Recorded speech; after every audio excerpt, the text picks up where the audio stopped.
She didn't know she'd been sold until the papers were already signed. 28 years old, standing in the kitchen of the only home she'd ever known, Elena Ashcroft watched her foster father slide a folded document across a stranger's weathered hand. And somewhere deep in her chest, something that had always felt fragile finally shattered. No warning, no apology, just a number on a page and a man she'd never met nodding like the whole thing made perfect sense. If this story breaks your heart the way it broke hers, hit like, drop your city in the comments, and let's see how far Elena's story can travel. The morning it happened was the kind of morning that made people in Harlow County forget how hard winter could be. October sunshine cut sharp and gold across the frost-pale fields, and the air smelled like pine needles and wood smoke, and the particular dry cold that settles over Montana when the mountains decide summer is finished. Elena Ashcroft had been up since 5, the way she always was, because the Vickers household ran on a schedule that nobody had ever written down, but everyone was expected to follow. Breakfast by 6, dishes by 6:30. Whatever Gerald Vickers decided needed doing after that. She was pulling biscuits from the oven when she heard the truck. It wasn't an unusual sound.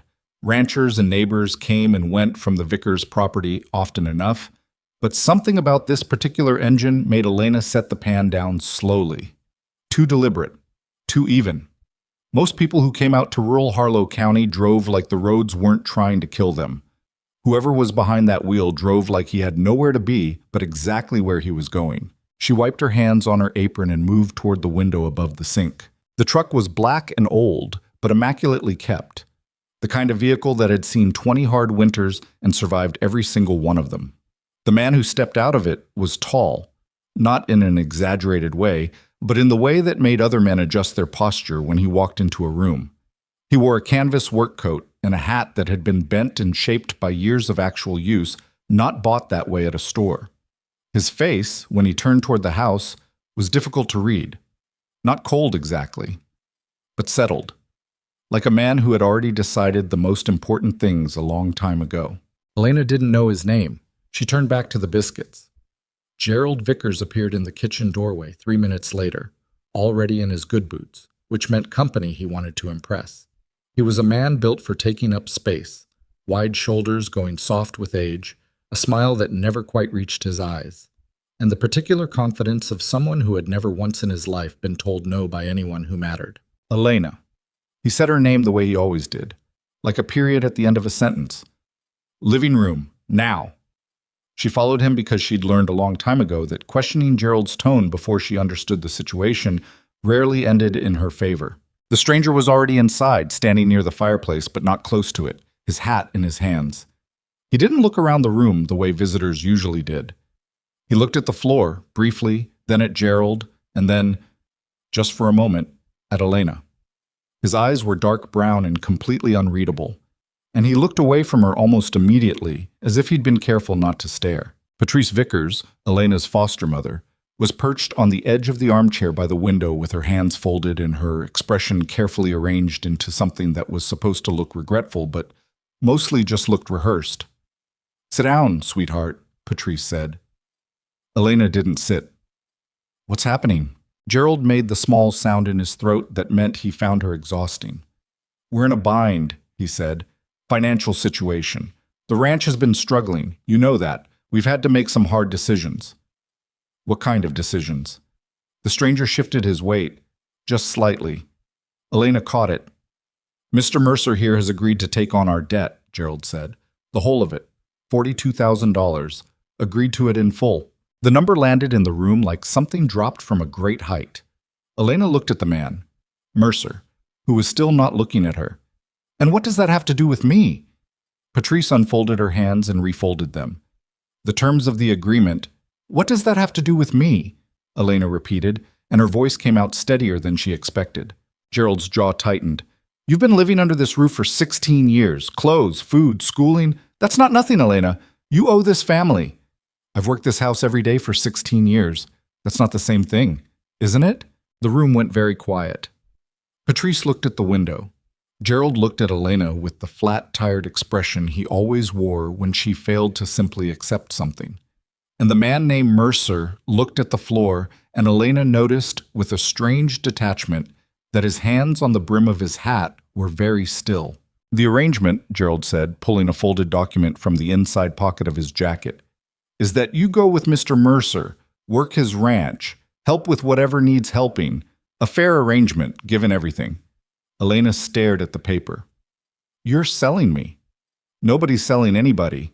You're trading me to clear a debt. We're making a practical arrangement.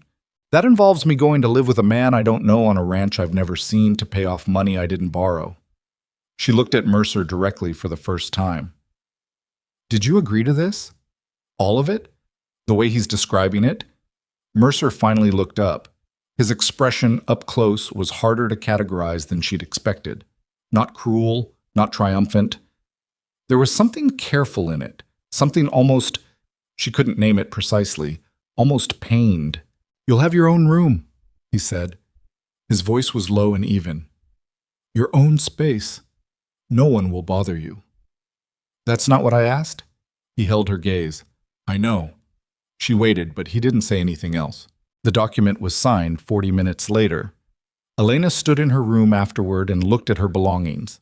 3 years' worth of books stacked against the wall, a quilt she'd made herself from scraps she'd collected over a decade, a coffee mug with a chipped handle she'd kept because it was hers, specifically, and nobody else had ever used it. She didn't cry. She'd learned early that crying in this house didn't accomplish anything except making her eyes puffy and giving Patrice something to feel satisfied about. She packed one bag.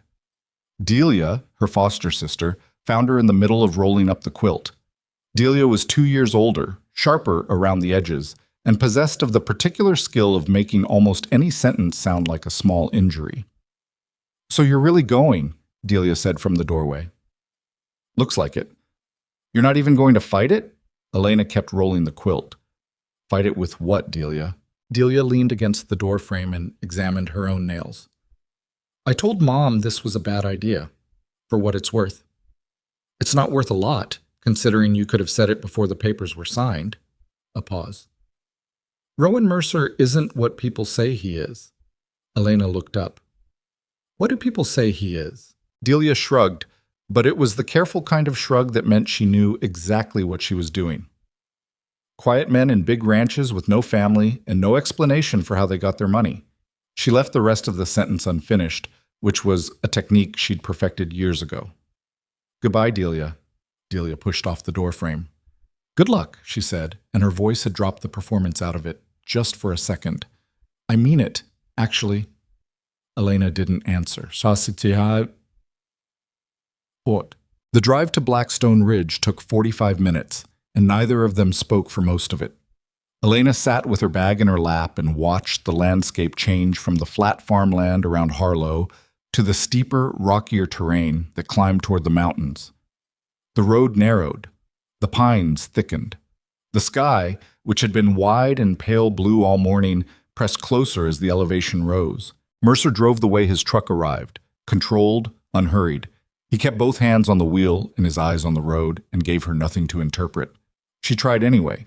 His hands were work-scarred in the way of someone who'd been ranching since before it was a choice. There was a small old scar along his left jaw that had healed crooked, like it had happened somewhere too far from a doctor. The coat he wore had a button missing on the left cuff, and he hadn't replaced it. He smelled like coffee and cold air and something she couldn't name. Cedar, maybe, or the particular cleanness of high-altitude wind. How long have you had the ranch? She asked, because sitting in complete silence for 45 minutes was beginning to feel like a contest she hadn't agreed to enter. 11 years? Alone? Had a hand for the first 3. He retired. And you haven't replaced him. Managed fine. Elena looked back out the window. Then why do you need me? Several seconds passed. I don't, he said. Need you to manage the ranch. She turned to look at him, but he didn't take his eyes off the road. Then what? She stopped. Restarted. Mr. Mercer. Rowan. I'd like an honest answer to the question. He was quiet for long enough that she thought he wasn't going to give her one. Then, you'll understand better once you've been there a while. It was not an honest answer. It was also, she noted, not a lie designed to reassure her, which was, faintly, reluctantly, something. Blackstone Ridge was not what she'd built in her mind during the drive. She'd expected austerity. A working ranch maintained by a man who lived alone would be functional and nothing more. Dishes in a drying rack, bare wood floors, the particular spareness of a space that no one had ever tried to make comfortable. She was wrong. The house was large and old and clearly built to last, the kind of craftsmanship that happened when someone cared more about the result than the time it took. The porch had been recently swept. Firewood was stacked with the precision of someone who found satisfaction in straight lines. In the window nearest the door, there was a small clay pot with a late-season plant she didn't immediately recognize. Rosemary, she realized after a moment. Hardy and fragrant and deeply unlikely in a bachelor rancher's windowsill. Mercer opened the front door and stepped back to let her through. The inside of the house was warm, a real fire, not just a gas insert, and clean in the way that suggested it had been cleaned recently, not just maintained at a baseline level. The kitchen had good light. The living room had bookshelves that were actually full. Elena stopped in the hallway. "Your room is at the end," Mercer said from behind her. She walked down the hall and opened the door. The room was simple but prepared. A real bed with a quilt that looked hand-stitched, old, and clearly pulled from somewhere it had been stored, not purchased yesterday. A window facing east, a small desk, a braided rug that had some years on it but hadn't given up. And on the windowsill, Elena stopped moving entirely. A blue ribbon, hand-lettered, slightly faded, the kind given at small county fairs for homemade entries. She hadn't seen one like it in years. She reached out and picked it up, and her fingers remembered it before her brain caught up. She had made one like this at the Harlow County Fair 8 years ago. She'd entered a jar of preserves she'd spent the better part of a summer on. She hadn't won. The ribbon was for participation, not placement. But she'd kept it for 2 years before Delia borrowed it for some craft project, and it had disappeared. This ribbon was not that ribbon. The lettering was different, but it was the same fair, the same year, the same county seal stamped in the corner. She turned around. Mercer was standing in the doorway, and for the first time, his carefully maintained composure had developed a small crack. He was watching her hold the ribbon with an expression she couldn't catalog. "Where did you get this?" she asked. His jaw moved. "Fair," he said. "Few years back." "Which fair?" He didn't answer. She set it down carefully. "Mr. Mercer, Rowan. I'm going to ask you something, and I need you to actually answer it." He waited. "Do you know me?" she asked. "Not know of me. Know me. From somewhere." The fire in the living room popped and settled. Outside, the wind had picked up and was moving through the pines in that low, patient way it did before a real cold front arrived. Rowan Mercer looked at the ribbon on the windowsill and then back at her. "Not the way you're asking," he said. "No." It wasn't no. She could hear the rest of the sentence underneath it, all the things he hadn't said, a structure of omission so deliberate it was practically an answer in itself. But she was in his house, in a room he had prepared for her, holding a blue ribbon she had no business understanding, and the afternoon was going dark outside the east-facing window. She didn't push. Not yet. "Thank you for the room," she said. He nodded, once. "Dinner's at 7 if you want it." He pulled the door almost all the way closed behind him, leaving a gap. She noticed this, rather than shutting her in. She didn't sleep well the first night. That wasn't unusual. She rarely slept well anywhere. But the unfamiliarity of Blackstone Ridge was a different kind of wakefulness than she was used to. Not anxious exactly, but alert. The house made sounds she didn't know yet. The wind outside had a different pitch than the valley she'd grown up in. The mattress was real, and the room was warm, and both of those things felt obscurely like something she needed to earn permission for before she could relax into them. Around 2 in the morning, she gave up on sleep and went to the kitchen for water. Mercer was already there. He was sitting at the kitchen table with a mug and a notebook, not reading or writing in it. Just sitting with his hand resting on the cover and his eyes not quite focused on anything. He startled when she came in, which she hadn't expected. A man as controlled as he seemed shouldn't startle, but he did. Just a small flinch, quickly covered, but she caught it. "Sorry," she said. "Water." "Help yourself." She found a glass and filled it from the tap and stood at the counter and drank half of it. He had put the notebook on the chair beside him, cover down, and he was now very deliberately looking at his coffee mug. "What's in the notebook?" she asked. "Nothing." Then a beat later. "Notes. Ranch business."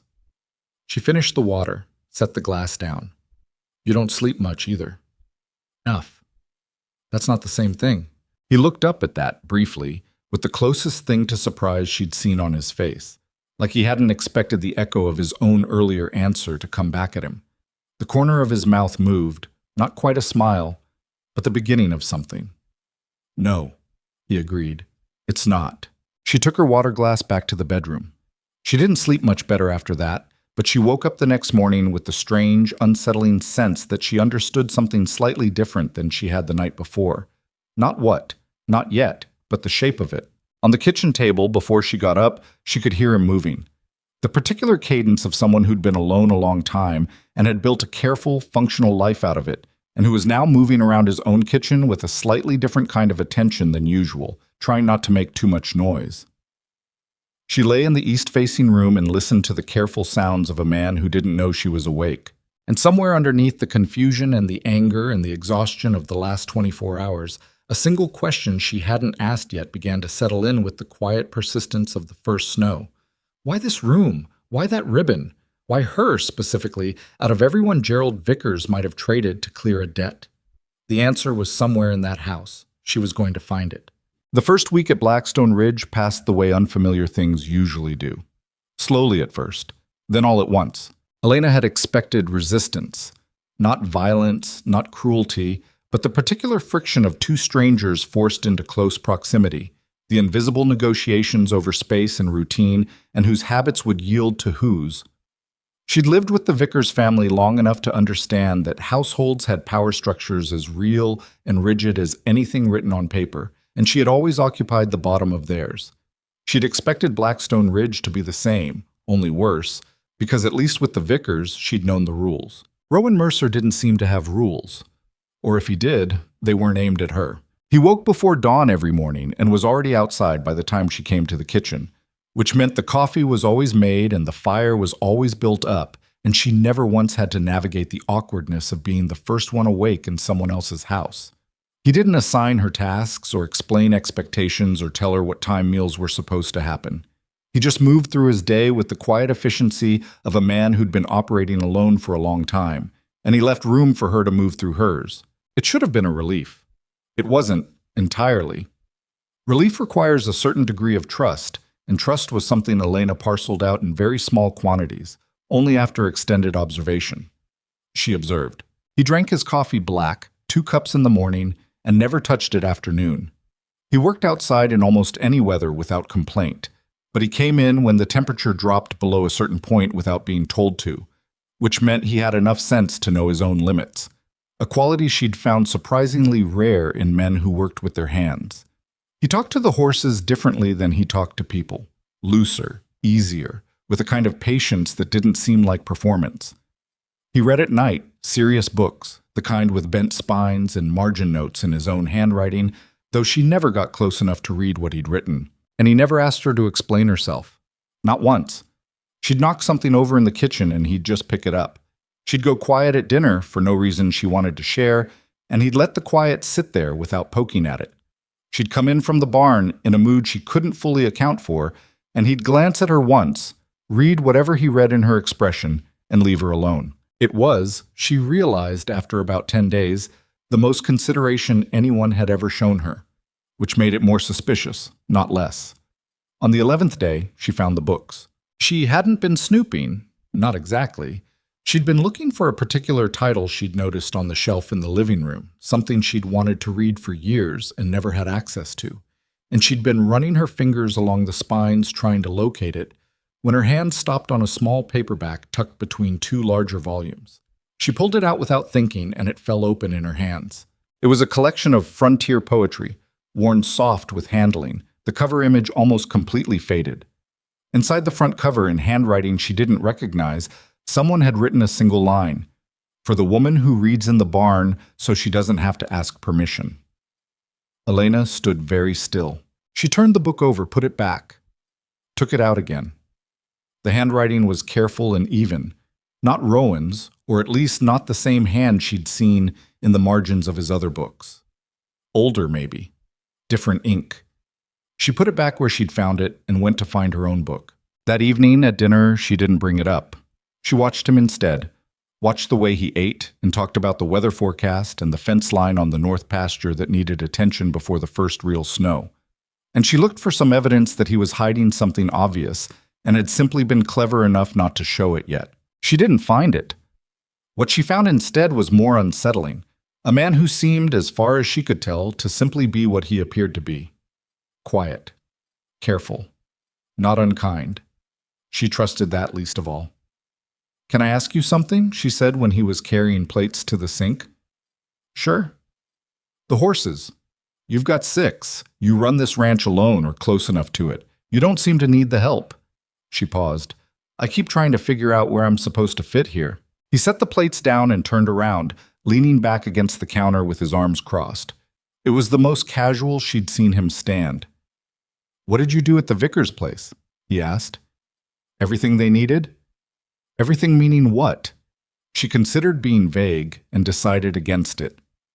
Cooking, cleaning, seasonal work on the property when Gerald needed extra hands, bookkeeping for 2 years when Patrice couldn't manage it anymore, whatever needed doing.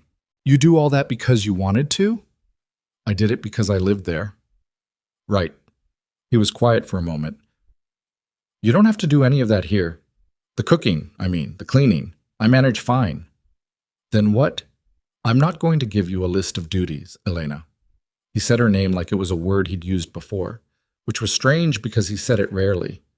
"The arrangement with Gerald was about the debt, not about you working for me." She stared at him. "Then what was it about?"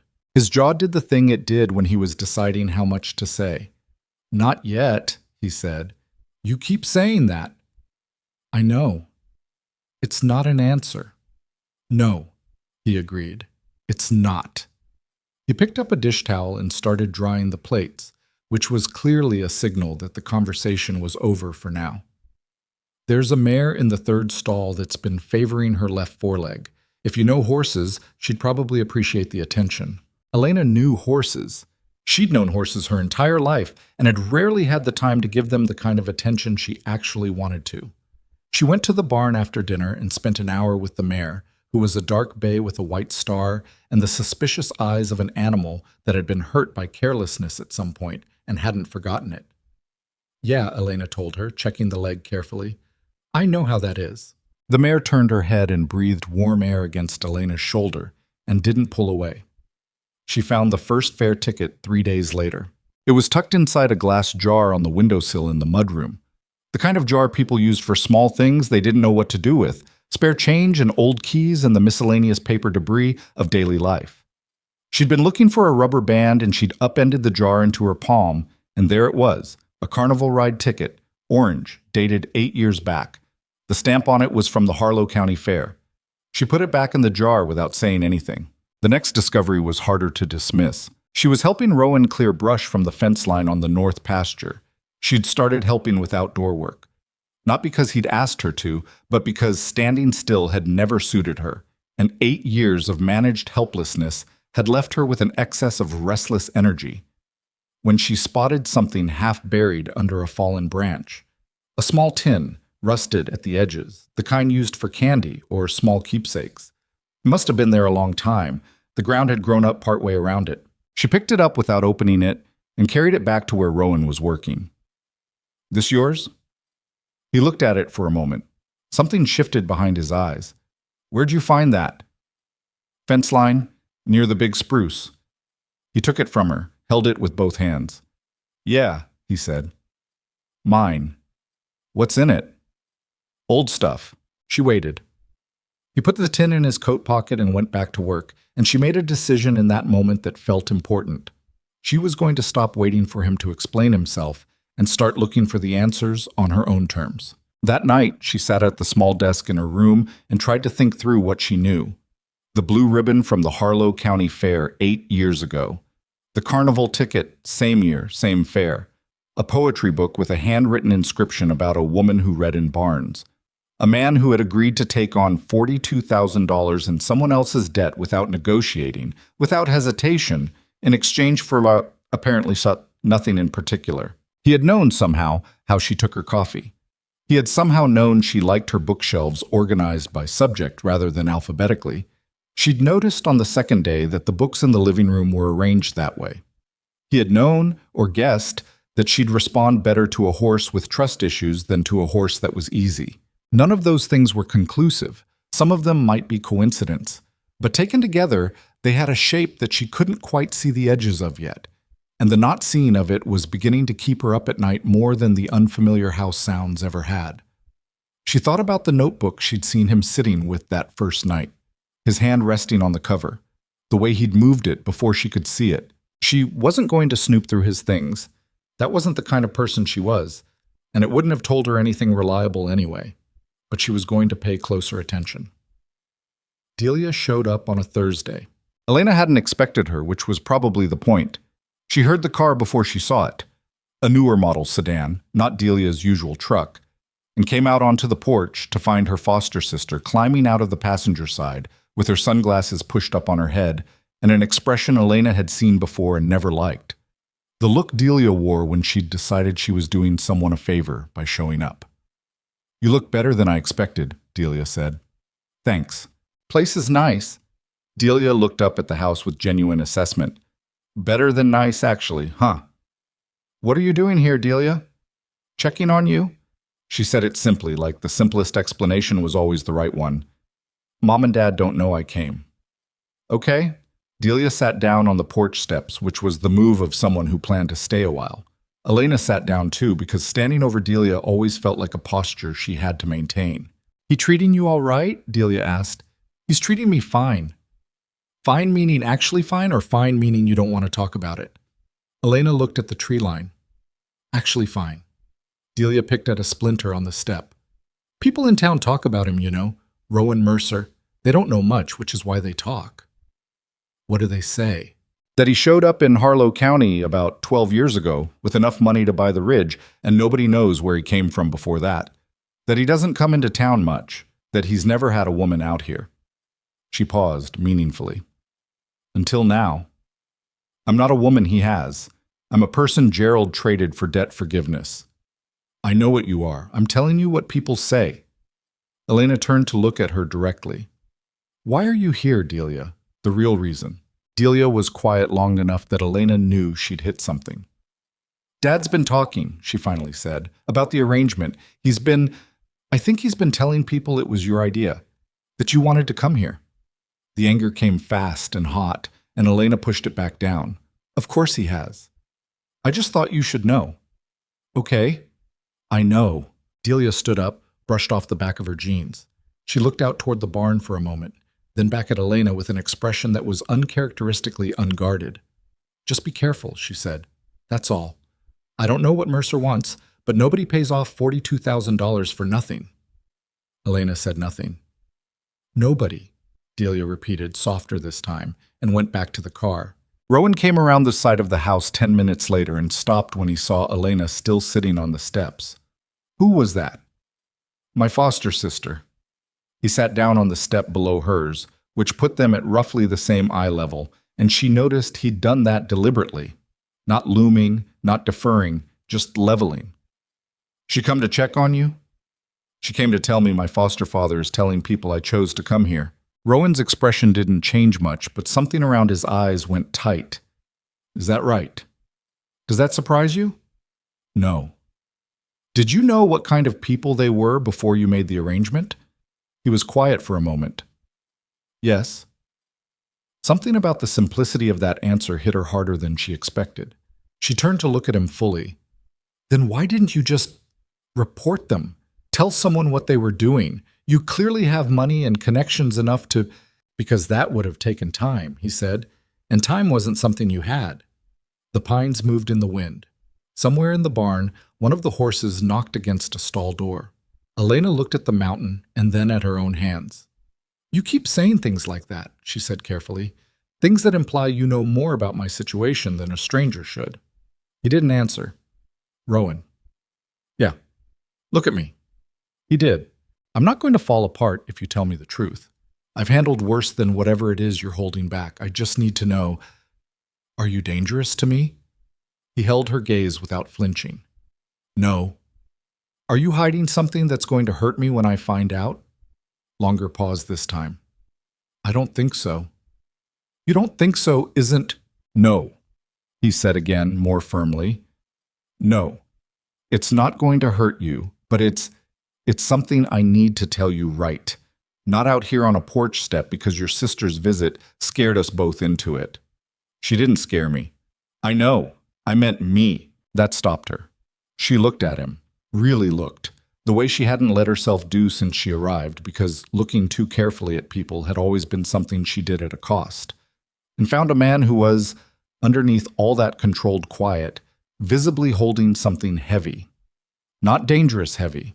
Not secret-keeping for bad reasons heavy. The other kind. The kind that had weight because it mattered. She let out a breath. Okay, she said. Okay? Tell me when you're ready. But don't make me wait forever. He nodded once. She got up and went inside, and she didn't look back to see if he stayed on the steps or not, because some moments were better left unobserved. He stayed on the steps for a long time. She could hear him from the kitchen window. November moved in hard that week. The temperature dropped 15 degrees in 2 days, and the sky turned the flat, opaque white that people in mountain country recognize as a serious weather warning. Rowan spent most of 3 days reinforcing the barn and laying an extra feed, and Elena worked alongside him because standing inside watching the sky get worse felt worse than being outside doing something about it. They developed, almost without discussing it, a working rhythm. She handled the horses and the lighter structural work. He handled the heavier lifting and the decisions about the property. Neither of them narrated it or negotiated it. It just settled into place the way useful things do when two people are paying attention to what needs doing. On the second evening of storm preparation, they were both in the barn when the first real snow began. Not the preliminary flurries of the past few days, but the real thing, heavy and windblown, cutting visibility down to 30 feet within minutes. Elena stood in the barn doorway watching it come and felt, for the first time since arriving at Blackstone Ridge, the specific loneliness of being in a place that wasn't hers yet, during weather that didn't care what year it was or what agreements had or hadn't been honored. Hey! Rowan appeared beside her. He was looking at the snow, too. Big one, she said. Bigger than the forecast. Usually are. They stood there for a moment. The barn was warm at their backs, and the storm was white and furious ahead of them, and neither of them moved. That first night, Elena said, when I found you in the kitchen, with the notebook. Yeah. What was in it? He didn't answer right away. But this time, instead of the deliberate closing off she'd learned to recognize, it was something else, more like he was choosing his entry point carefully, the way you do when you're about to say something that matters. Things I remembered, he said. About what? He reached over and pulled the barn door partway closed against the wind. The snow sound muffled. The horses shifted and settled behind them. About you, he said. The word landed in the warm, straw-scented air between them and stayed there. Elena kept her eyes on the wall of white beyond the door. We've never met, she said. Before this. No. Then how? There's a right way to explain it, he said. This isn't it. She turned to look at him, standing there in the barn doorway with snow in his hair and his hands in his coat pockets and his expression doing the thing it always did, holding more than it showed. And she wanted to push. She had every right to push. But something stopped her, some instinct she'd developed over years of reading situations and people and the precise weight of the wrong moment. How long? She asked instead. 8 years, he said. Give or take. Elena held that number in her head. 8 years. She'd been 20 when she entered the Harlow County Fair with a jar of preserves she'd spent a summer making, alone, in a kitchen that wasn't hers, for a family that wouldn't have noticed if she hadn't. Okay, she said. Her voice came out quieter than she intended. Okay? I'm not okay. I just don't know what else to say right now. He nodded, didn't push. They closed the barn up together and walked back to the house through the beginning of the storm, and neither of them said anything else that night, and Delia's parting question from the week before settled back into Elena's thoughts with new and unsettling weight. Why did Rowan choose you? She still didn't have the answer. But for the first time, standing in the kitchen of a house that still didn't feel like hers, listening to snow build against the windows, she believed that the answer existed, that it was real, that it was somewhere in a worn notebook with water-stained covers that a man she barely knew had been keeping for 8 years. And she was beginning to understand that when it came, it was going to rearrange everything she thought she knew about the distance between strangers. The blizzard hit Harlow County on a Wednesday, which nobody was ready for because the forecast had said Thursday. Elena woke at 4 in the morning to the sound of the wind doing something she hadn't heard it do before. Not the patient, low movement through the pines she'd grown accustomed to over the past weeks, but something angrier and more purposeful, a sustained pressure against the house that made the old timbers creak and talk in the dark. She lay still for a moment, listening. The temperature in her room had dropped despite the fire Rowan kept banked through the night. She could see her own breath. She dressed in the dark and came out to the kitchen to find him already in his coat and boots, standing at the window with a coffee mug he hadn't touched, watching the snow come down in a way that told her this was worse than either of them had prepared for. "How bad?" she asked. "Bad." He set the mug down. "Wind shifted overnight, coming off the mountain now instead of across the valley. That changes things." "The barn?" "Reinforced. But I've got horses in the south paddock I moved out yesterday for rotation. I need to get them in." Elena was already reaching for her coat. "I'll come." "You don't have to." "Rowan." She looked at him. "I'll come." He didn't argue. What she'd learned by now was his version of gratitude. They went out into it together, and the cold was a different category of experience than anything Elena had dealt with before. The kind that doesn't just sit on your skin, but pushes through it, looking for something to ruin. The snow was coming sideways, real sideways, not the poetic kind, and visibility was down to maybe 20 feet in the beam of Rowan's lantern. She kept close to him across the yard because losing sight of the house in conditions like this was a real possibility, not a dramatized one. The south paddock was 200 yards from the main barn, which felt like a very long way. They moved in single file, Rowan ahead with the lantern, and Elena kept one hand on the fence line where she could find it. The horses in the paddock were already panicked. She could hear them before she could see them, that particular distress sound that horses make when they've lost confidence in the situation and are about 30 seconds from making a bad decision about it. "I'll take the gate," she called over the wind. "You get in with them. Keep them from bolting." He turned to look at her. The lantern light caught his face from below and she couldn't read his expression. "Gate latch is iced," he said. "I can manage a gate." He went. She fought the latch for 45 seconds with numb fingers before it gave, and then the next problem became immediately clear. The horses didn't want to come through. They were bunched in the far corner of the paddock, all 4 of them, and the combination of the storm and the open gate in the dark was doing nothing to convince them that through was better than where they were. "Easy," Elena said, and then felt slightly absurd saying it because the wind was so loud. It was unlikely any horse was hearing her register as distinct from the rest of the chaos. But she said it again anyway. "Easy. Come on." Rowan moved behind them, slow and deliberate, the way she'd watched him work with nervous horses in the barn. No rushing, no loud sounds, just a persistent, patient presence that left them room to choose. The mare Elena had been working with, the dark bay with the white star, and the trust issues broke first. Once she moved, the others followed in the messy, crowded way that horses follow each other when they're scared, and Elena stood to the side of the gate and counted them through and latched it behind the last one. Getting 4 panicked horses across 200 yards of blizzard in the dark was not something anyone would describe as going well.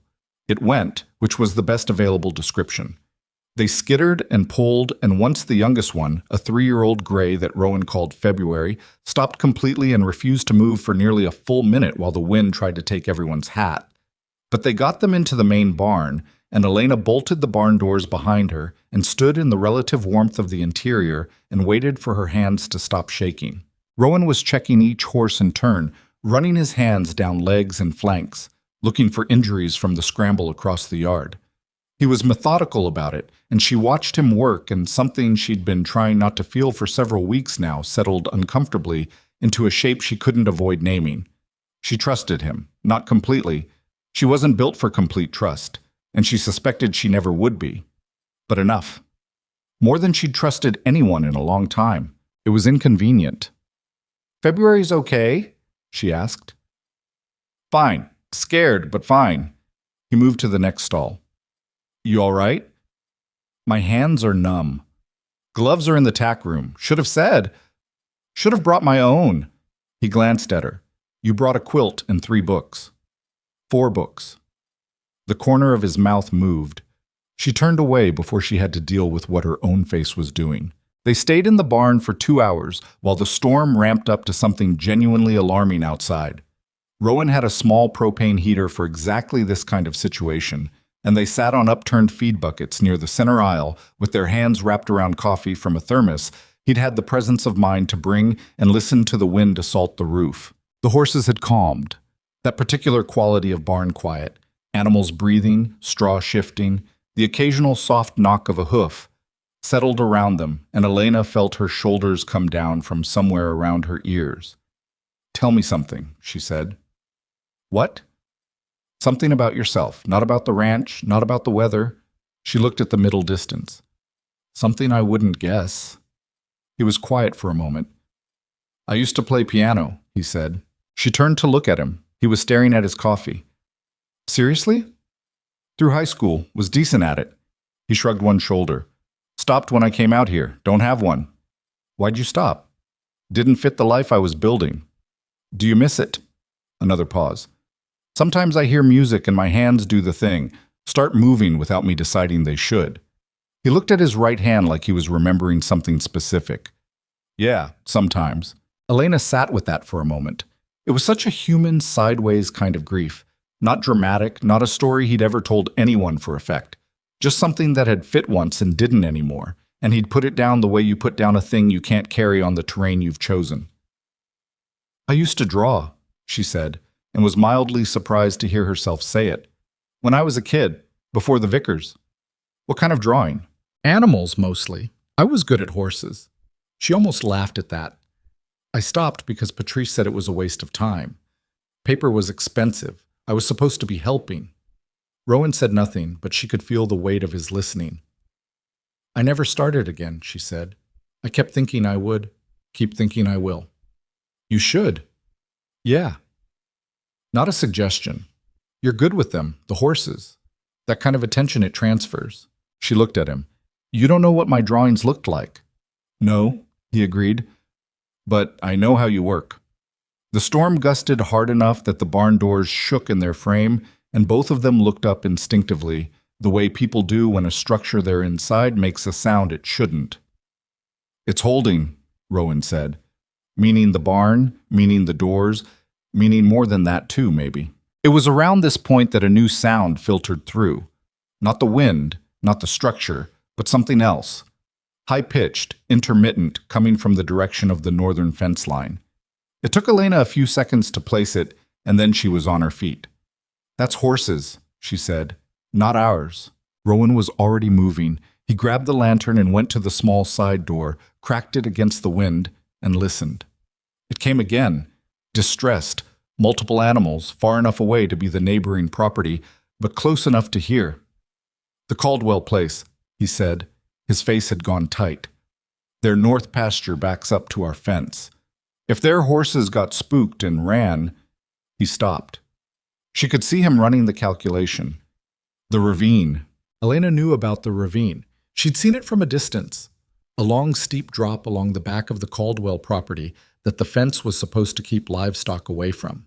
In a blizzard, in the dark, with panicked horses, the fence was not a reliable guarantee. "How many do they have?" she asked. 6, last I counted. Caldwell's in town, his daughter's appendix. He left yesterday morning. "So there's nobody over there?" Rowan pulled his coat tighter. "I'm going." "I'm coming." "Elena, I'm coming, Rowan." She said it flatly, not a negotiation. He looked at her for 1 second, then handed her the better lantern. They went back out into the storm. Getting to the Caldwell fence line required crossing Blackstone Ridge's north pasture, which was familiar enough to navigate even in low visibility, but the snow had drifted in the hours since they'd last been out, and what had been clear ground was now thigh-high in places. They moved slower than either of them wanted to. Elena kept the lantern high and focused on Rowan's back and put her feet where he put his. They heard the horses before they found the fence, and what they heard was bad. Not the controlled panic of animals wanting shelter, the kind of chaos that meant animals running without direction, in the dark, toward something rather than away from it. The Caldwell fence had come down on the eastern corner. Not broken, just pulled free from 3 posts by what was probably a spooked horse hitting it at speed. Through the gap they could make out movement in the lantern light, horses circling, running, doubling back. "I count 4, Elena said. 2 must have gotten past already." Rowan's voice was grim. "Toward the ravine." "Go," she said. "I'll hold these 4. Get them to the fence gap. I'll redirect." "You can't hold 4 horses alone." "I don't need to hold them. I need to turn them. Go." He went. She positioned herself between the circling horses and the open eastern direction, arms wide, lantern swinging, making herself as large and loud as the storm would let her. It was exhausting, and it was terrifying, and twice a horse came so close she felt the wind of its body moving past her, but she held her ground and kept turning them back, working them in a wide arc toward the fence gap where she could funnel them through to Blackstone's pasture. She got 2 of them through before she heard Rowan shout. It was the kind of shout that cuts through other sound, not words, just a sudden sharp break in the steady ambient noise of the storm, and then silence where his voice had been. Elena turned. The lantern's beam didn't reach far enough. She moved toward where she'd last seen him moving, and the ground changed under her feet, sloping, icy, the particular steep and wrong feeling of terrain that meant she was closer to the ravine than she should be. She stopped moving her feet and held the lantern up. Rowan was at the edge, not over it. At it. He'd slid. She could see the track in the snow where his boots had lost purchase on the ice slope, and caught himself on a half-buried fence post that was not going to hold him for long. Below him was 30 feet of dark and hard ground. "Hold on," she said, and her voice came out very steady, which surprised her, because the rest of her was not. She moved toward him carefully, flat-footed, testing each step. The slope was bad, not impossible, but the kind of thing where one wrong distribution of weight would send her the same direction he'd gone. She looped the lantern over her wrist so she had both hands free and kept moving. "The post," he said. His voice was even, too even, the way voices get when someone is spending most of their focus on something physical. "It's coming loose." "I see it." "Elena, if the ground goes, stop talking and hold on." She reached him, got one hand around his forearm and planted her feet wide and leaned back against the slope with everything she had, which was not as much as she would have liked. He was a large man and the angle was bad, and the snow was not cooperating. "I need you to find a foothold," she said. "There's a rock about 18 inches to your left. I can see it." "I can't." "Rowan, the rock, left foot." He found it. The moment he had 2 points of contact instead of 1, the dynamic changed enough that she could pull and he could push, and they moved up the slope in an ugly, incremental way. Not graceful, not controlled, more like 2 people refusing to lose to a hillside until the grade leveled out and the fence post stopped being the only thing between him and the bottom of the ravine. They sat in the snow at the top of the slope for approximately 10 seconds, both breathing hard. "The other horses," Elena said. "One got past the ravine edge. Other one turned." He was already getting up. "I heard it go." "I'm sorry." "Yeah." He said it quietly. "Yeah." They gathered the remaining Caldwell horses, 3, in the end, and found the 4th one on the Blackstone side of the fence where it had followed the others through the gap Elena had held open, and got them into the barn alongside their own. It was past 7 in the morning by the time they got back inside the house, and the storm showed no sign of slowing. Elena's hands were beyond numb. She sat at the kitchen table and tried to get her boots off, and couldn't manage the laces, and Rowan, who had come in behind her, crouched down without saying anything and undid them himself.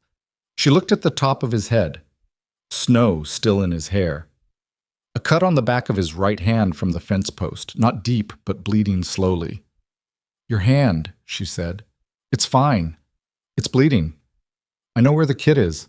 She didn't argue. He got up and found the first aid kit from the cabinet above the sink and sat across the table from her and dealt with the cut himself, not asking for help, not making a production of it. She watched him work and felt the accumulated weight of the last several hours pressing down on her chest. "You could have gone over," she said. "But I didn't." "That's not—" She stopped, started again. If you had gone over, I would have been alone out here in that storm, with your horses and your ranch and no idea. She stopped again because her voice was doing something she didn't want it to do. He looked up from the bandage. I know. I'm not. This isn't about me being scared. I was scared, but that's not the point. She pressed her hands flat on the table. I went out there tonight because I didn't want you to get hurt, which was. She laughed slightly, not a happy sound, which was not a thing I expected to feel 3 weeks ago. Rowan set the bandage down. He sat with her words for a moment, not rushing to fill the space. I need to tell you something, he said. Okay, tonight's probably not the right time either, but I'm running out of ways to justify waiting. Elena nodded. She was exhausted and cold, and her hands were still shaking slightly, and the kitchen smelled like coffee and wet wool and wood smoke, and she thought distantly that she was going to remember the specific quality of this moment for a very long time. Rowan got up and went to the shelf beside the door and came back with the notebook, the worn one, water-stained cover, that she'd seen him with that first night. He set it on the table between them. I didn't bring you here to work, he said.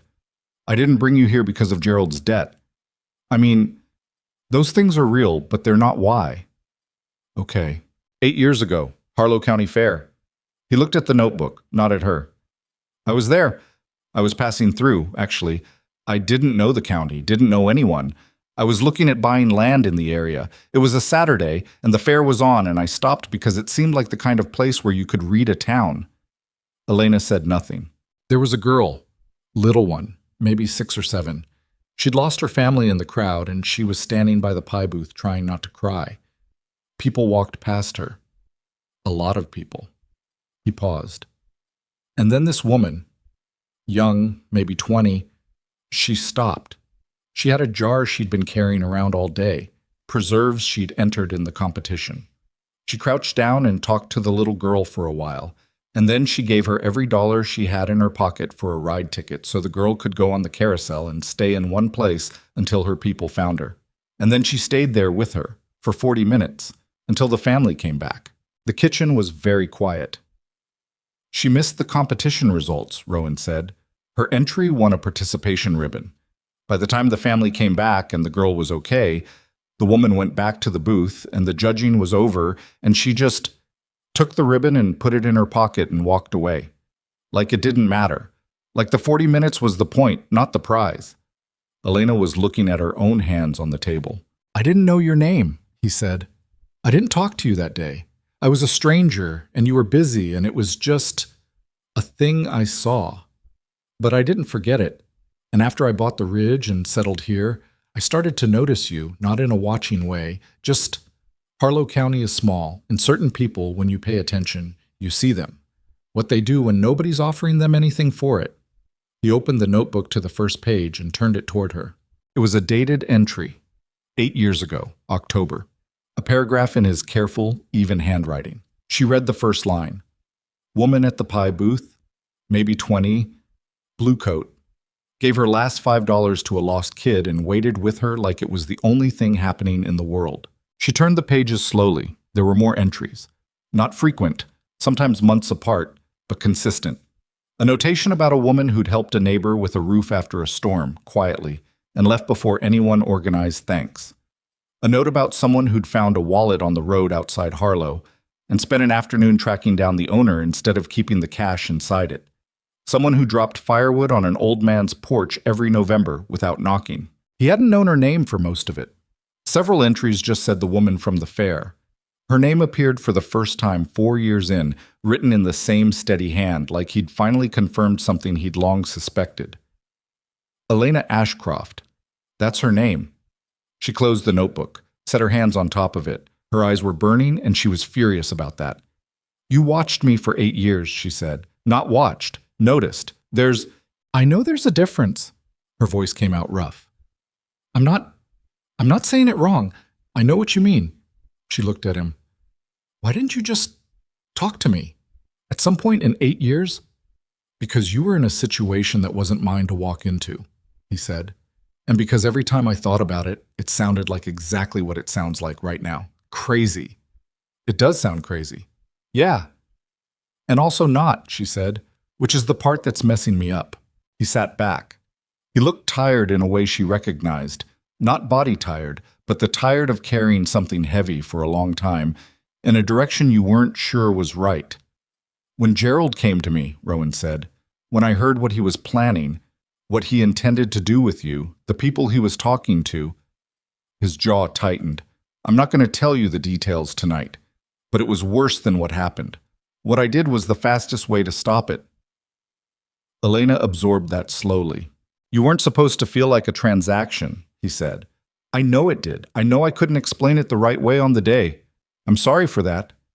The fire in the other room cracked and shifted. Outside, the storm was still going, still pushing against the windows with that steady, indifferent force. The room, Elena said. You had it ready for me. Yes. The coffee, my books, the mare. Yes. The ribbon. That one. He stopped. I found it at the fair, same year. You dropped it on the way out, I think. I kept it because... He didn't finish. Because why? He looked at her, and for the first time since she'd arrived at Blackstone Ridge, his expression wasn't controlled. It was just a man's face, tired and honest and not entirely sure what came next. Because I thought if I ever figured out how to explain any of this, he said, I'd give it back. Elena looked at the notebook under her hands, at the cut on his bandaged hand, at the man sitting across from her who had watched her be quietly, unspectacularly decent for 8 years, and decided, for reasons she still couldn't fully map, that it mattered. She didn't have an answer for any of it, not yet. Maybe not for a while.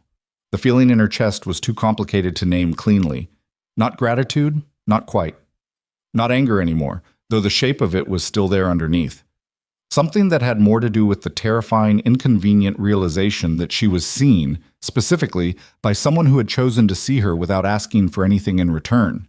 She pushed back from the table and stood. I'm going to sleep, she said. We can talk more when the storm's over. He nodded. Yeah, okay. She picked up the notebook and held it for a second. Then she set it back in front of him. Keep it, she said, for now. She went down the hall to the east-facing room and lay down on the bed, with her coat still on because she was too tired to deal with it, and she stared at the ceiling and listened to the blizzard trying to undo everything outside. And she thought about a little girl on a carousel, and a $5 bill, and a woman who had stayed because staying was the right thing, not because anyone would know. She thought about the fact that someone had known. She didn't sleep for a long time. The storm blew itself out by Friday morning, leaving behind 2 feet of snow and the particular silence that follows extreme weather. Not peaceful exactly, but exhausted. Like the valley itself needed a day to recover. Elena spent the first calm morning shoveling the path from the house to the barn, which was not something Rowan had asked her to do and not something she'd announced she was going to do. She just did it, the way she'd always managed hard feelings, by finding something physical and useful and putting her body into it until her head caught up. She had a lot to think about. The conversation from the night of the storm had settled into her in the way that significant things do. Not all at once, but in layers, each one revealing something she'd missed in the one before. She kept returning to the notebook, to the entry from 8 years ago, to the way he'd written like it was the only thing happening in the world, which was not how she had experienced that afternoon at the fair at all. She'd been cold and a little frustrated, and the little girl had been crying in that specific way that made it impossible to walk away. And she'd done what anyone would have done if they'd stopped long enough to notice. Except apparently they hadn't stopped or noticed. She thought about that a lot. Rowan left her to the shoveling, which she appreciated. He had his own work, checking the structural aftermath of the storm, confirming the fence line, calling Caldwell about the horses they'd taken in. She could hear him on the phone through the kitchen window, his voice low and even, explaining what had happened in the straightforward way he explained most things, without dramatizing it and without leaving anything out. She heard him mention the ravine, heard the silence that followed on his end while Caldwell presumably processed what that meant.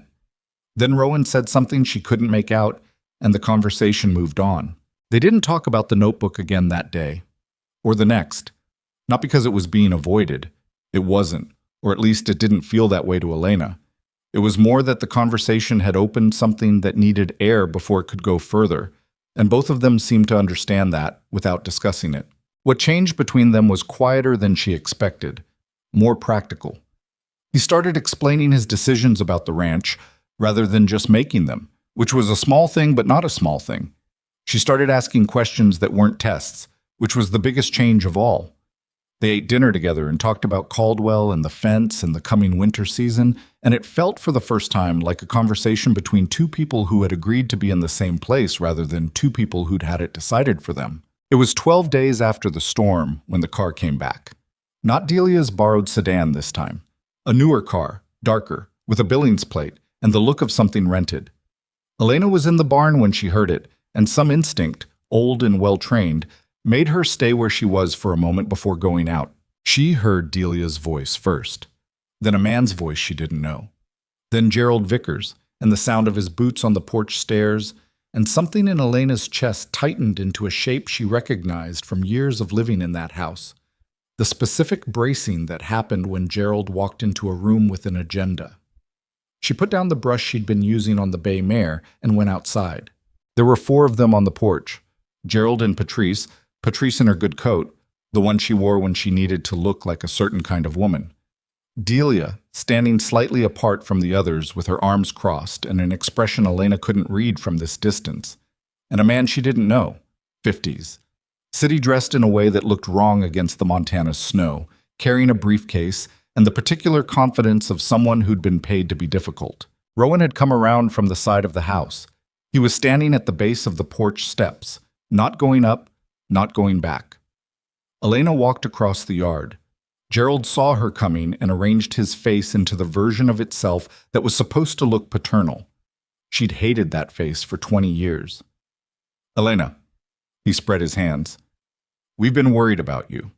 No, you haven't. The man with the briefcase glanced at her and then at Rowan. Perhaps we should take this inside. Mr. Mercer, I'm Warren Holt, representing the Vickers family in this matter. I have some documentation I think you'll want to— What matter?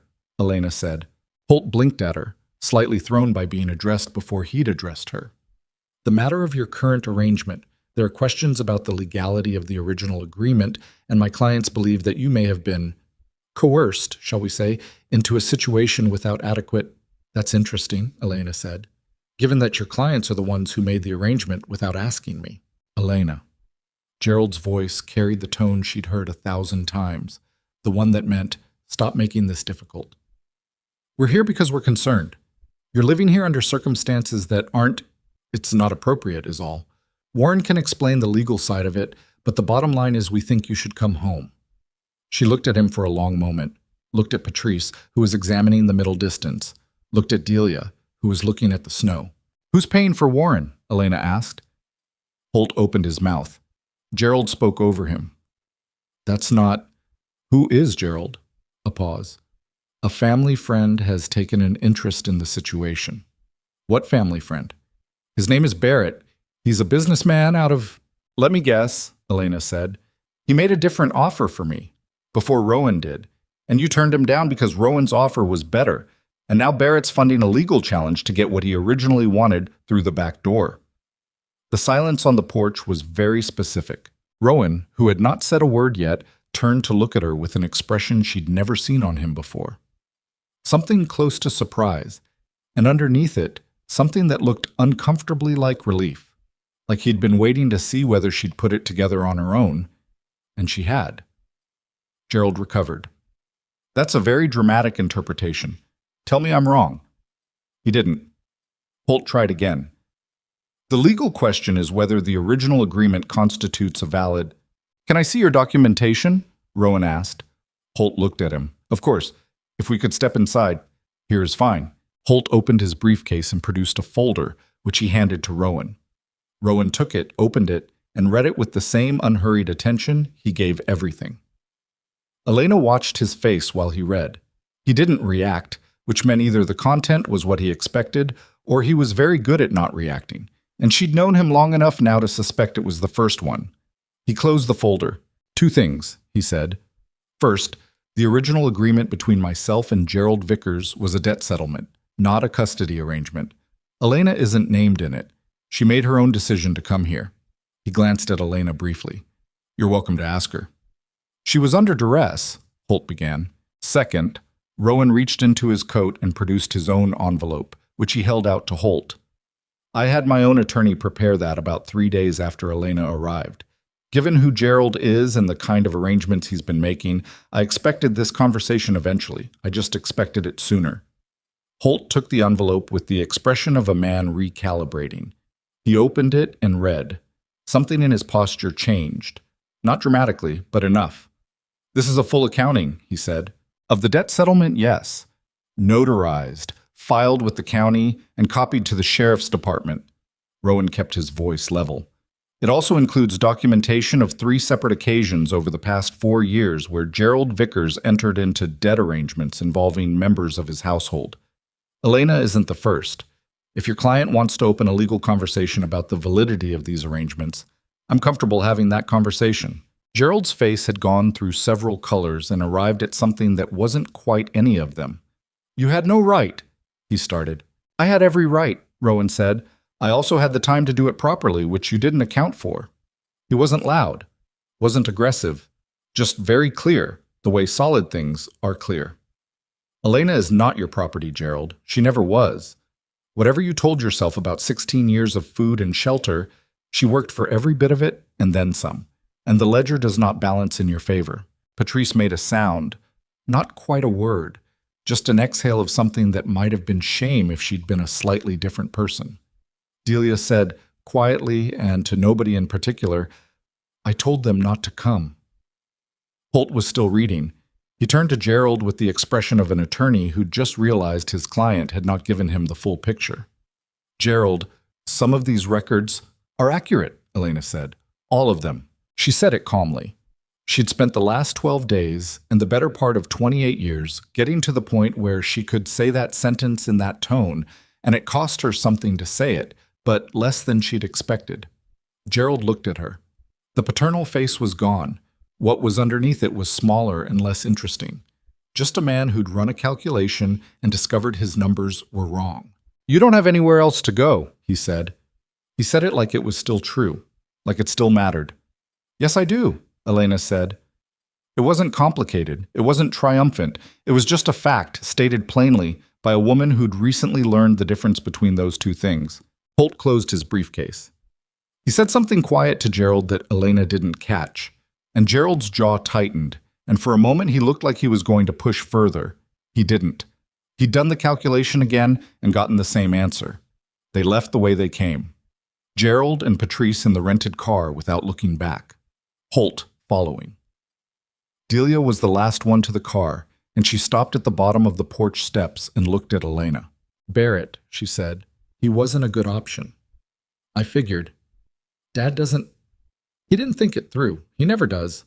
She said it without defense, just accurately. "Are you okay?" "Yeah." "Good." Delia looked at Rowan briefly. Not hostile, not warm, just assessing, then back at Elena. "I'm not coming back after this." Elena considered that. "Okay. I mean, to cause trouble. I'm not." She pulled her coat tighter. "For what it's worth, you always deserve better than what we gave you." Elena held that sentence for a second. It was the closest Delia had ever come to an apology that didn't have an escape route built in. "I know," she said. "Thank you for saying it." Delia nodded once and got in the car. They watched the cars go down the drive and disappear around the tree line, and then the sound of the engines faded into the mountain quiet, and it was just the two of them, and the snow, and the particular stillness of a thing that had been building for a while, and had finally resolved. Sheriff Dale Pruitt arrived at Blackstone Ridge 2 hours later, not because anyone had called him, but because, as he explained it, he'd had the Vickers documentation on his desk for a week, and the timing seemed right to have a conversation. Pruitt was a big man going gray, with the careful manners of someone who'd been doing his job long enough to know the difference between a situation that needed authority and one that needed patience. He came inside and sat at the kitchen table and accepted coffee and looked at the documentation Rowan had prepared. And he asked Elena directly, twice, whether she was in this situation by choice. "Yes," she said both times. "Nobody's pressuring you. Nobody's told you what to say." "No." Pruitt looked at Rowan over his mug. "You've been busy," he said. Seemed like the right kind of busy. "Gerald Vickers is not going to be happy." Gerald Vickers was not happy before I came along, Rowan said. That's his situation to manage. Pruitt set his mug down and folded his hands on the table. The arrangement he made, trading a person's future for debt clearance, it's not clean legally. It's not clean at all, if I'm honest. I've been looking at his other arrangements, too. He looked at Elena. Would you be willing to make a statement? Not about Mercer, about the Vickers family, the pattern of it. Elena had expected to feel afraid when this question came. She didn't, quite. She felt tired, in the way you feel tired when you've been carrying something for a long time and someone is offering to help you set it down. Yes, she said. Pruitt stayed for another hour. He was thorough and he was careful, and he didn't editorialize, which Elena appreciated. When he finally stood to go, he shook Rowan's hand and nodded to Elena and said at the door, "The documentation you put together, the accounting, the history, it's solid work." "I had time to do it right," Rowan said. "You had more than time," Pruitt said. He glanced between them. "You had motivation." He left. The house was quiet in a different way after that. Not the quiet of a storm between events, the quiet of something finished. Elena sat at the kitchen table for a long time after Pruitt's truck disappeared down the drive. Rowan sat across from her, not pushing, not filling the space. The thing she'd come to rely on more than she'd admitted was the way he trusted silence to do its own work. "Barrett," she said finally. "Who is he?" "Real estate developer out of Billings.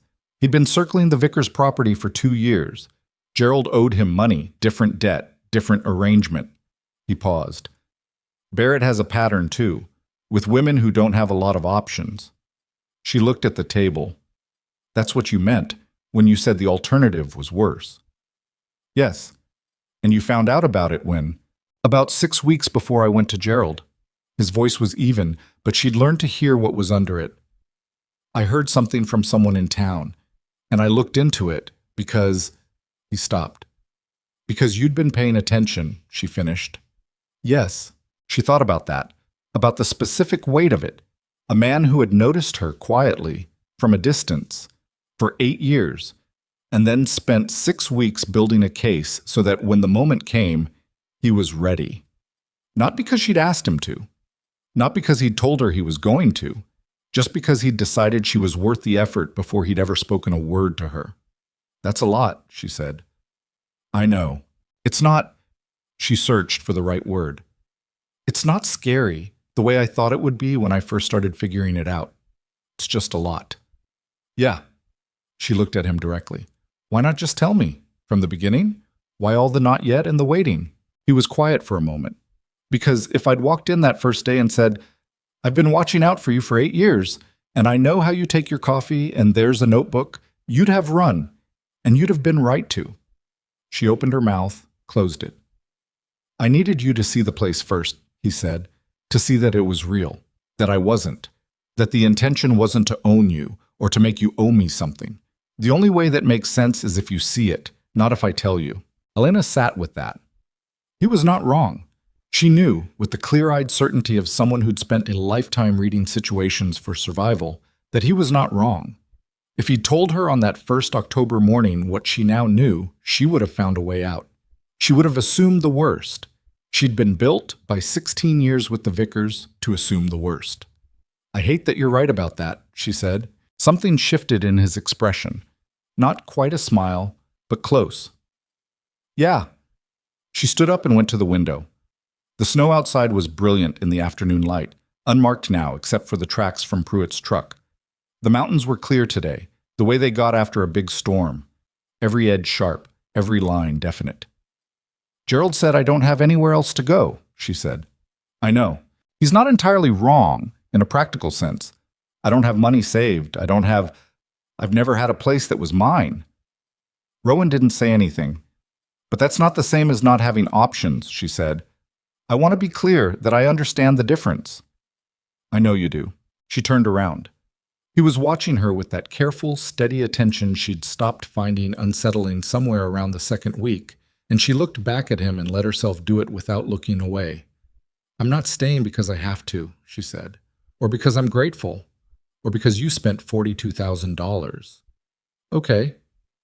I'm not sure yet exactly why I'm staying, but it's not those things. Okay, he said again. And the word was different this time. Not a response to information, but something that had more room in it, like a door left open in the right direction. She crossed back to the table and sat down and picked up her coffee cup, which had gone cold. The documentation you gave Pruitt, she said. The other women, the other arrangements Gerald made. They'll be contacted, their situations looked at. Good.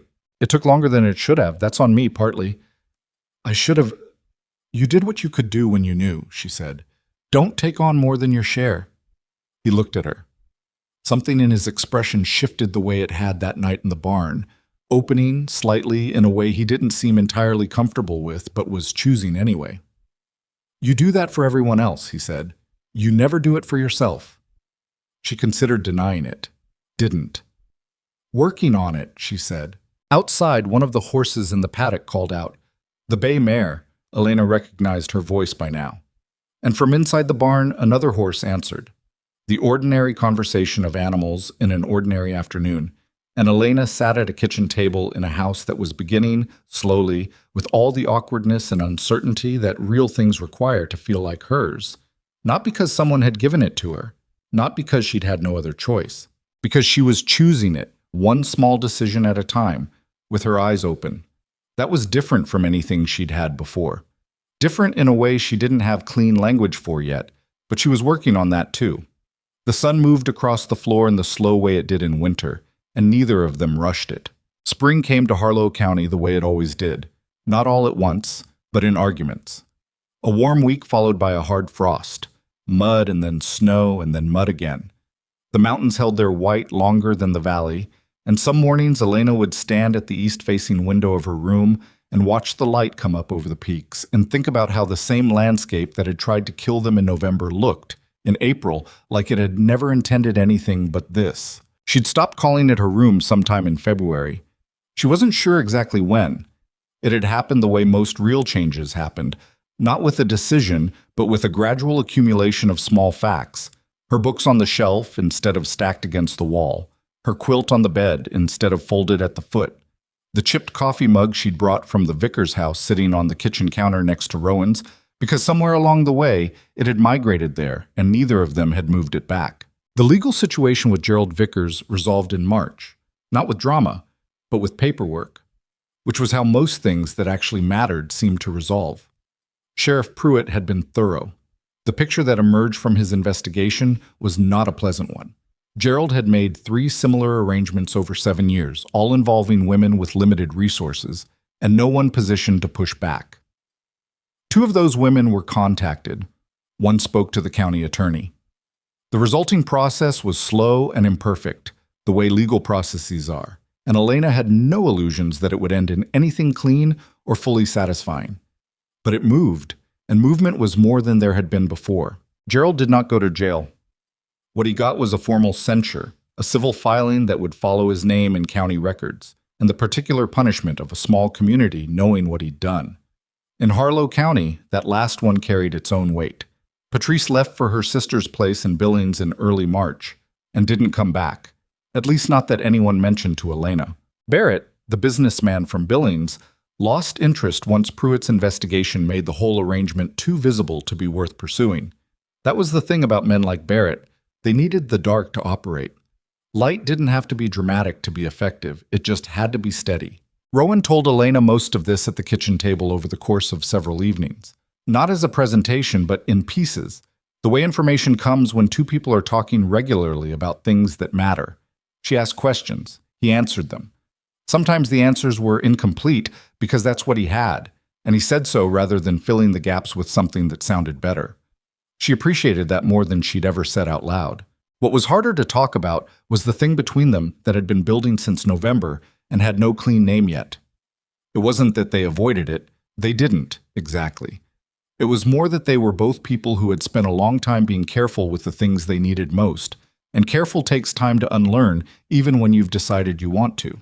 He touched her hand once, in February, reaching past her for something on the kitchen counter. He pulled back immediately, the automatic retreat of someone who'd been monitoring his own proximity for months, and she caught his wrist before he could go far and held it for a moment and then let go, and neither of them said anything about it, But something shifted that afternoon that didn't shift back. In March, she started drawing again. It began with a scrap of paper and a pencil she found in the kitchen junk drawer, and she'd drawn the bay mare from memory while Rowan was out doing fence work, just to see if she still could. She could, more or less. The proportions were slightly off, and the hooves were wrong, but the horse's eye was right. That particular wary intelligence the mare had, the look of an animal that had decided to trust someone but reserved the right to revise that decision. She left the drawing on the table. When Rowan came in for dinner, he stopped when he saw it. He picked it up carefully, the way you pick up something you don't want to damage. He looked at it for a long moment. "That's Sienna," he said. "The mare's name." "Yeah." "You said the proportions were off." She blinked. "I didn't say that out loud." "Your face said it." She looked at him. He was still looking at the drawing. "Is it bad?" she asked, and hated that she'd asked it. The old reflex of needing evaluation from someone else. "No," he said. He set it down carefully in the center of the table. "It's really good." She bought a sketchbook the next time they went into town together. She hadn't intended to make it a thing. She was getting flour, and he was getting a part for the water pump, and they'd gone in his truck together, which was also something that had happened gradually and without announcement. The sketchbook was in the window of the hardware store's small general section, and she looked at it for a moment and then put it in the basket. Rowan didn't comment on it. He paid for the pump part. She paid for the flour and the sketchbook. They drove home through the early spring mud, and he told her about the pump, and she told him about a conversation she'd overheard at the feed store about the Caldwell property going up for sale, and it was entirely ordinary and entirely unlike anything she'd had before. The sketchbook filled up by April. She started another one. It was a Wednesday afternoon, overcast and cold, the way April in Montana tends to be, despite all evidence that it should be warming up, when Rowan came into the barn while she was working and stood at the entrance to Sienna's stall without speaking. She knew by now what his different silences meant. This one was the kind that had something in it. "What?" she said. "I want to ask you something." She kept brushing Sienna's flank, not stopping, because she'd learned that she handled serious conversations better when her hands were occupied. "Okay." She heard him breathe, which was unusual. He didn't audibly breathe when he was nervous because he rarely showed nervous, and the fact that she could hear it now meant whatever this was, it had broken through his careful surface. "I don't want you to stay because it's easier than leaving," he said. "I want you to know that first. If you left, I would help you. Money, references, whatever you needed. That's not a condition. It's just true." She turned around. He was standing at the stall door with his hands in his coat pockets and his jaw set and his eyes entirely serious. "I know that," she said. "Okay." He paused. "I'm saying it because what I'm about to ask isn't supposed to be about obligation or gratitude or any of the things this situation started as." "Rowan." "Yeah. Just ask me." He held her gaze. "I'd like to know if you'd want to build something here. With me. Not because I paid a debt, or because you needed somewhere to be. Because you want to." He stopped. "I'm not good at speeches. I don't have a better version of that." Elena looked at him for a moment. At the man who had watched her quietly for 8 years, not as a predator watches, but as someone watches a thing they respect from a distance they've decided is appropriate. Who had spent 6 weeks preparing legal documentation to protect her from a situation she hadn't even known was coming. Who had let her find her own way into his life instead of pulling her into it. Who was standing in a horse barn in April asking her a question with his hands in his pockets because he was nervous and not pretending otherwise. "You're not good at speeches," she agreed.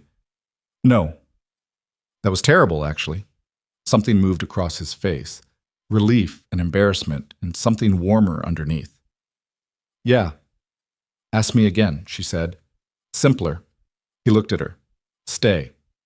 Elena turned back to Sienna and gave the mare one more stroke with the brush and hung it on the hook and turned around fully. "Yeah," she said. "Okay."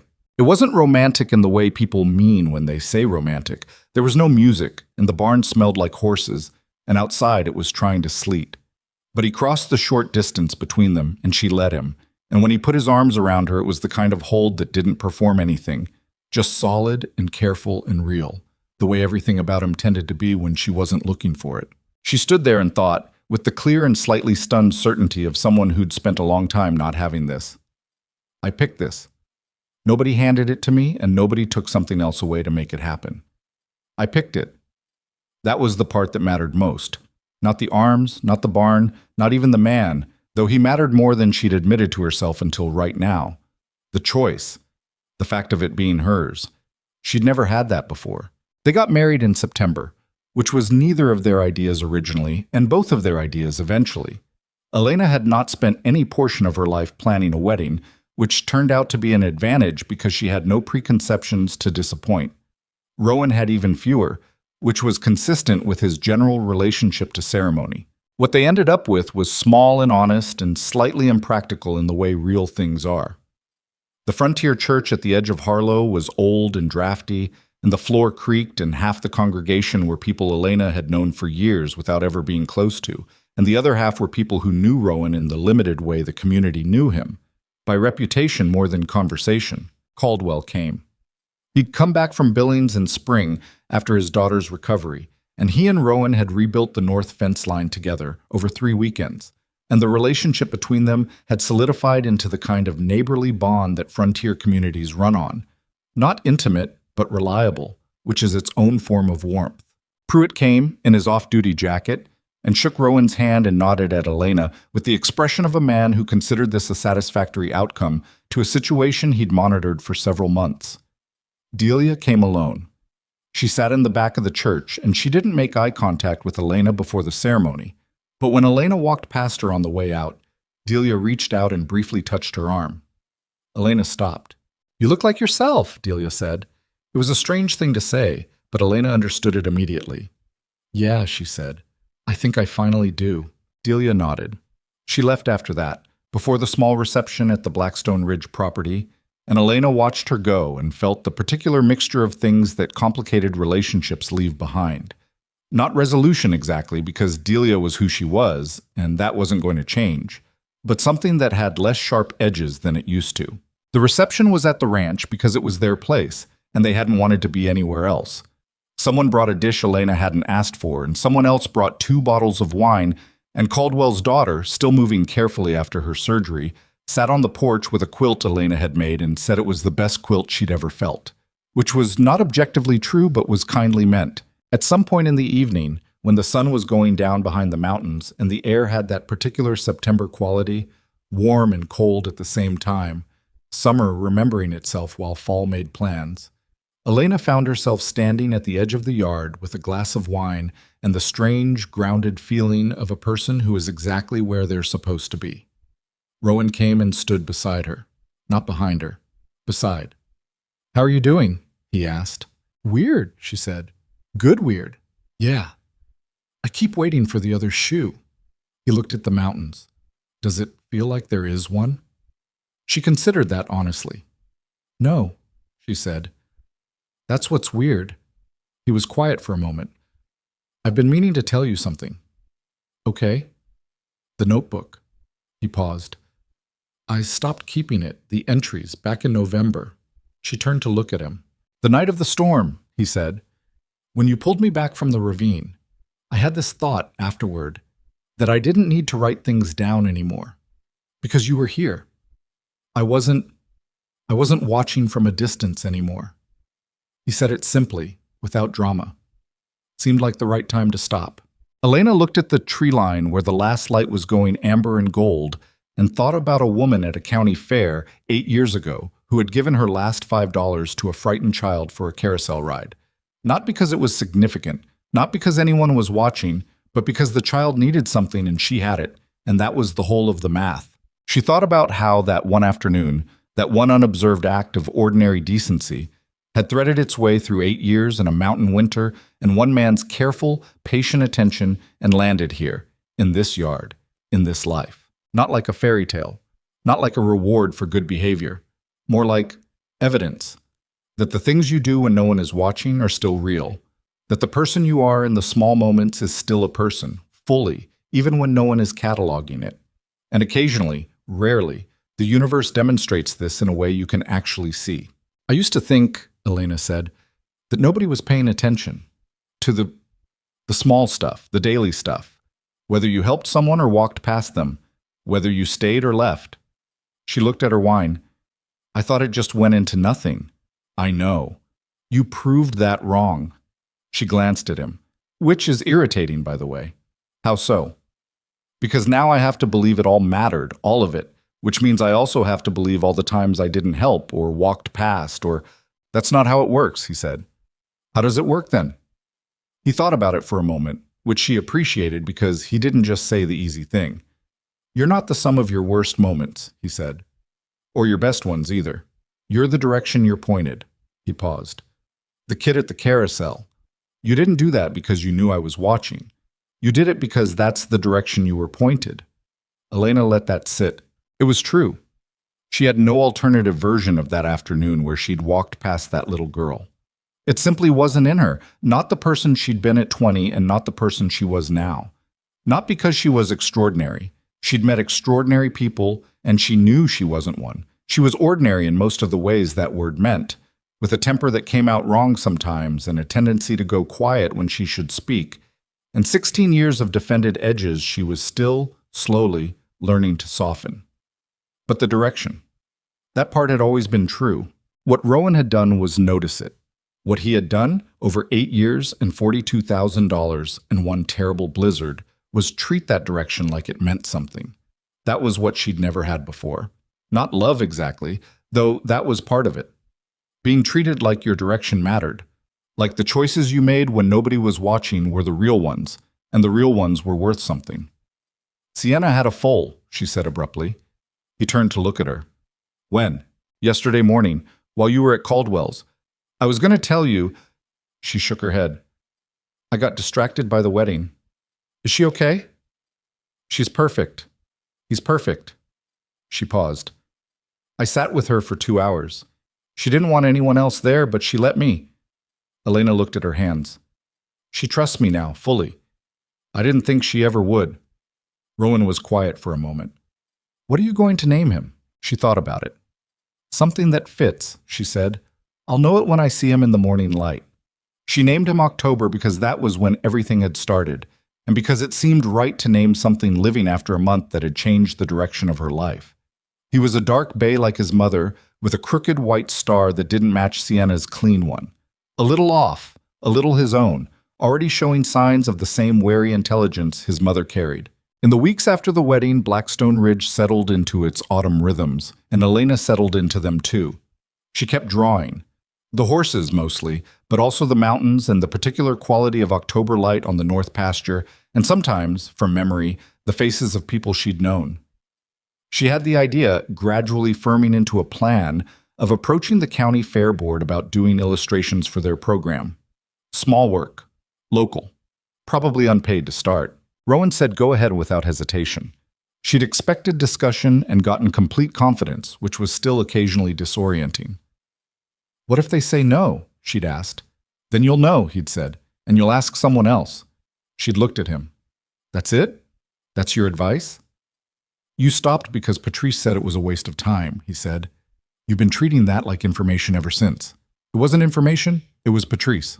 She thought about that for several days. Then she wrote the letter to the fair board. They said yes. It wasn't a large yes. It wasn't a career-changing yes. It was a small-town fair yes, meaning modest and practical and accompanied by the understanding that the program had a limited budget and she shouldn't expect much. She didn't expect much. She expected the work, which was what she'd always been good at expecting. November came back around, and with it, the first anniversary of the day, she'd arrived at Blackstone Ridge with 1 bag and 4 books, and a level of distrust that had been entirely reasonable given the circumstances. She didn't mark the date out loud. Rowan didn't bring it up either, but she was aware of it, the way you're aware of the anniversaries of things that changed you, a background hum of recognition that didn't need to be performed to be real. She was in the kitchen making coffee when she heard him come in from the morning work, and she heard him stop in the mudroom, and then he came to the kitchen doorway and stood there. What? She said. Nothing. He looked at her for a moment with the expression she'd first seen in the doorway of this kitchen a year ago. The one she hadn't been able to read then. The one she understood now. It was just him, fully, without the performance of restraint. Just a man looking at a woman he'd been paying attention to for 9 years and counting, in a kitchen that was now both of theirs, on a morning that was ordinary in all the ways that mattered. Coffee smells good. It's the same coffee as every morning. I know. She poured him a cup, and he sat at the table, and she sat across from him. And outside the window, the first winter light was coming over the mountains, and October was in the barn with his mother, and somewhere in Harlow County things were imperfect and ongoing and unresolved in the way real things always are. But here, at this table, in the particular quiet of a morning that didn't need anything from either of them beyond being present in it, Elena Ashcroft, she'd kept her name, a decision she'd made without discussion, and Rowan had not questioned, sat with her coffee and her ordinary hard-earned life and felt the particular weight of it. Not the heaviness of burden, the weight of something solid, something that didn't shift when you pressed on it. She'd spent 28 years waiting for someone to hand her a life that was hers. What she'd learned, slowly, the way people actually learn things, through evidence rather than revelation, was that it didn't work that way. You didn't wait for it. You didn't earn it by being good enough. You built it, badly at first, out of the materials available, and you kept adjusting, and you let the people who were pointing in the same direction walk alongside you. Not behind you. Not ahead of you. Alongside. She drank her coffee. The light moved across the floor. The horses moved in the barn. And the life she had chosen, imperfect and real and entirely her own, continued on into the morning without asking her permission, which was exactly what she'd always wanted.